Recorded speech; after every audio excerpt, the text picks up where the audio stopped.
Pengumuman penting aturan terbaru perihal Bansos di tahun 2025, baik itu PKH ataupun BPNT dan Bansos lainnya. Nah, kira-kira ada aturan terbaru seperti apa?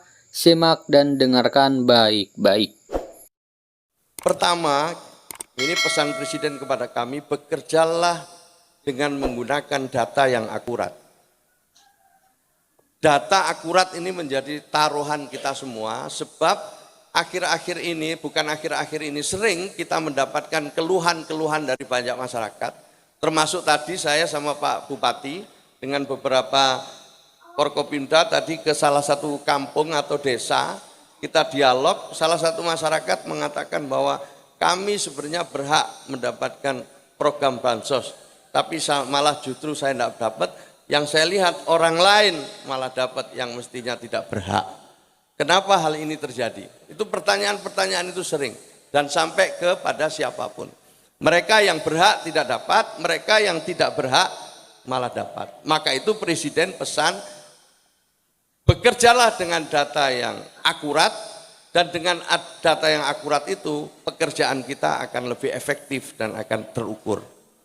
Perlu saya laporkan kepada Bapak Gubernur, juga anggota DPR yang saya hormati, hari-hari ini data sedang diproses, sedang dikonsolidasikan ulang atas arahan Presiden. Sedang kita olah, dan yang diberi mandat untuk mengolah itu adalah BPS. Nanti tidak ada lagi DTKS, tidak ada lagi. DTKS sudah dilebur menjadi satu, namanya Data Tunggal Sosial Ekonomi. Jadi nanti akan melebur sudah. Sebab DTKS ini ya harus saya akui, jujur saya akui banyak masalah. Karena itulah maka arahan Presiden jelas ini dikonsolidasikan. Nah, nanti kalau ada KPM yang tidak dapat, karena setelah diterapkan kriteria yang baru ini, mohon dimaklumi dan mohon ditenangkan oleh para pendamping.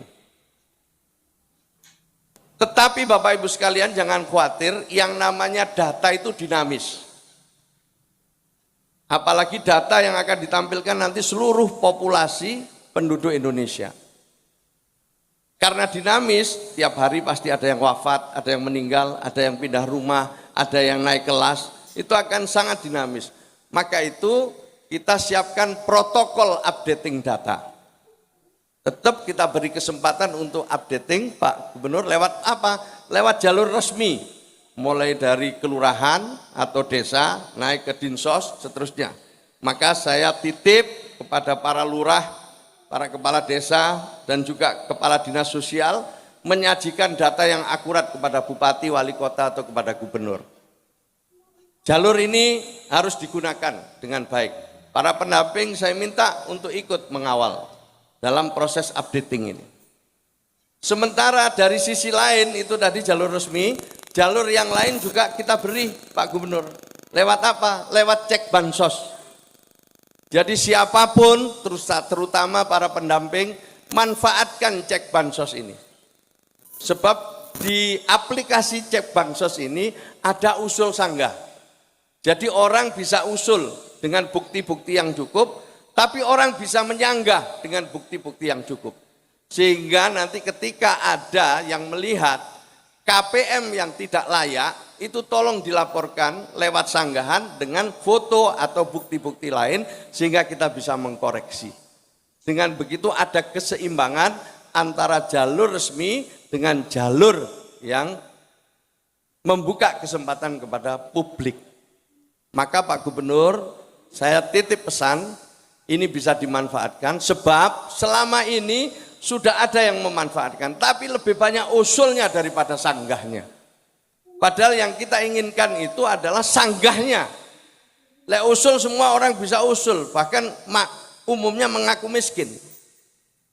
Tapi yang penting ini sanggahnya, ini yang kita butuhkan adalah sanggahnya. Bahwa ada data yang disanggah oleh masyarakat. Itu yang kita butuhkan. Maka ingat-ingat, para pendamping semua, cek Bansos untuk terus dilihat, dipahami dan dimengerti dengan baik. Begitu Pak Gubernur. Nah, data inilah dulu yang kita utamakan, Bapak Ibu sekalian. Setelah itu baru ada intervensi. Setelah datanya jelas, profil dari warga yang disebut miskin ekstrim, miskin atau rentan, baru kemudian diintervensi. Baru kemudian disusul dengan program. Apa program? Program yang pertama ini yang menjadi selama ini program andalannya Kementerian Sosial, yaitu Social Protection. Ini perlindungan sosial. Bansos, lain-lain itu perlindungan sosial. Hanya untuk memenuhi kebutuhan-kebutuhan dasar masyarakat. Tidak untuk keperluan lain, karena PKH misalnya atau bansos itu adalah bantuan bersyarat. Bukan bantuan yang bisa digunakan untuk apapun. Saya kira ibu-ibu, bapak-bapak sudah paham semua. Bantuan untuk sembako, bantuan untuk ibu hamil. Ibu hamil untuk apa? Untuk periksa. Periksa kemana? Ke posyandu. Periksa kemana? Mungkin ke klinik-klinik kesehatan. Dan juga untuk asupan-asupan pokok yang paling dibutuhkan. Jadi semua social protection, perlindungan sosial yang diberikan oleh pemerintah pada dasarnya adalah bantuan bersyarat dan sifatnya sementara. Sayangnya program di Kemensos ini sudah mulai saya periksa dengan teman-teman ini. Banyak KPM-KPM itu yang sudah puluhan tahun ngendon di situ, nggak mau keluar karena takut kehilangan bansos. Maka itu berulang-ulang saya sampaikan, mari kita tepuk tangan kepada yang sudah pakai toga. Ini contoh yang baik yang bisa kita tiru. Ibu-ibu silakan tepuk tangan untuk dirinya sendiri, silakan. Ini hebat sekali, dan beliau ini ada yang mandiri, ada yang mengatakan saya sudah enggak lagi, saya enggak mau lagi Pak. Bapak, saya enggak mau lagi, saya sudah cukup. Kemarin saya dikasih bansos, tapi sekarang saya sudah mandiri, saya tidak mau bansos lagi. Yang saya minta adalah bantuan modal usaha. Yang saya sekarang minta, saya punya kesempatan untuk pendidikan keterampilan agar saya bisa untuk bekerja. Ini yang kita harapkan ke depan para pendamping sekalian ya. Jangan menina-bubukkan mereka yang ada di data itu untuk menerima bansos seumur hidup. Kita sedang pelajari ini sebaiknya maksimal berapa tahun. Setelah itu pendamping punya tanggung jawab untuk membuat mereka graduasi. Angkat tangan yang namanya pendamping PKH, angkat tangan. Pendamping PKH angkat tangan. Ikuti kata-kata saya. Saya bertekad akan mempersiapkan sekurang-kurangnya 10 KPM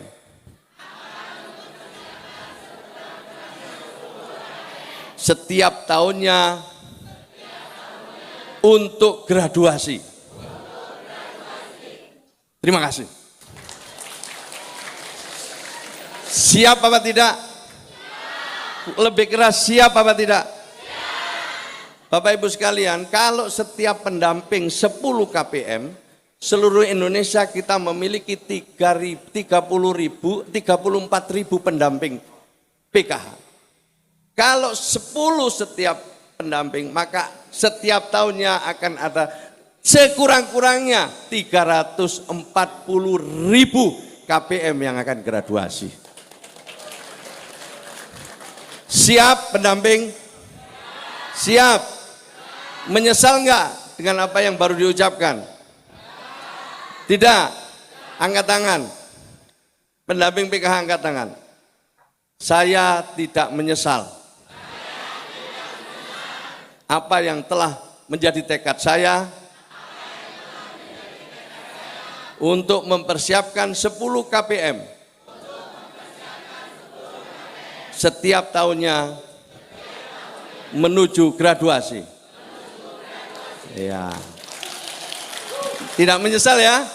Ya nanti ukurannya cuma itu aja, kalau kurang dari 10 kita pindah gitu aja. Pendamping angkat tangan lagi.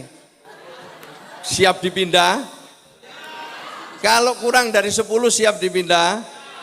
Nah, udah cukup. Ada yang begini, nggak jadi. Bapak Ibu sekalian, setelah data ada, diintervensi dengan perlindungan sosial, dengan bansos, dengan PKH, semua itu adalah bantuan bersyarat. Untuk apa? Supaya mereka bisa memenuhi kebutuhan dasarnya, mengubah cara berpikirnya bahwa masa depan kita cerah kalau kita mau ikhtiar bersama-sama. Itu intinya di sini. Bagi yang sudah siap, langsung ke kanan Pak, langsung ke pemberdayaan. Langsung ke pemberdayaan. Mereka dibimbing, didampingi untuk tidak lagi manja dengan bansos, tapi mereka harus ikut program pemberdayaan. Bisa jadi tetap dengan Kementerian Sosial programnya, tapi bisa jadi dengan kementerian-kementerian yang lain. Jadi sudah ditangani oleh kementerian lain. Misalnya kalau UMKM ya harus ditangani oleh Kementerian UMKM pemberdayaannya. Nanti kalau misalnya cari pekerjaan bisa kita sambungkan dengan Menteri Tenaga Kerja atau Kementerian Ketenagakerjaan. Dalam proses pemberdayaan ini kita harapkan nanti itu akan ada kolaborasi dengan kementerian lain. Inilah sebenarnya yang saya pahami dari kebijakan Presiden, yang sebelumnya kita selalu pada social protection, perlindungan sosial, bergeser pendekatannya kepada empowering heavy, kepada pemberdayaan. Jadi digeser tidak hanya di sini supaya orang tidak manja, tapi dimotivasi dia supaya bisa ikut program pemberdayaan dan setelah itu nanti jadi graduasi. Ini yang diharapkan oleh Presiden sebenarnya. Maka saya minta ini Pak Gubernur, Bupati, Wali Kota untuk bisa ikut mensukseskan program ini. Dengan begitu penurunan kemiskinan kita, upaya kita untuk menurunkan kemiskinan, mengentaskan kemiskinan akan lebih terukur.